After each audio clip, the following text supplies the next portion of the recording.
রশিদ দিছে রে সিডালে সিড বাইরে অনু উঠে না না এটা আচ্ছা আমি যাব না।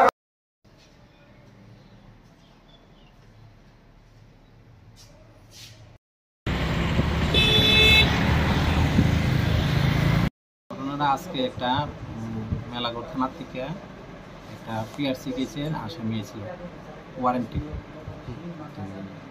আওয়ার পরে 11টার সময় আমরা এখানে দিয়ে গেছে লগাবে এইচডিএম স্যারে যখন বিচার করতেছে বিচার করা অবস্থা হ্যাঁ লেট্রিনে ঢুকে লেট্রিন থেকে জাম দিয়ে উপরের দিকে উঠে সিলিংটা বাইঙ্গালিছে বাইঙ্গা সিলিংটা উঠে আছে তখন আমরা লক আপ পার্টি চিল্লাপাল্লা করে আমারও খবর দিছে এবং তারাও চিল্লাপাল্লা করে হ্যাঁ ধরতে পারছে না হ্যাঁ সিলিংয়ের উপরে উঠে গেছে।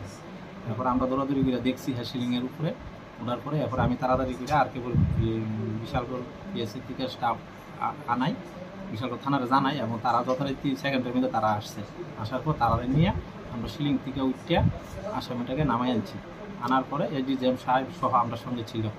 আনার পরে এরপর স্যারে তাকে কেসটিতে পাঠিয়ে দিয়েছে আবার কালকে আগামীকাল আমরা কোর্টে আসবে। কী নাম আসামি? আসামির নাম হলো বিশ্বজিৎ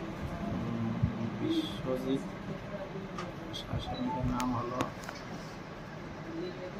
বর্মন। কি নাম? বিশ্বজিৎ বর্মন।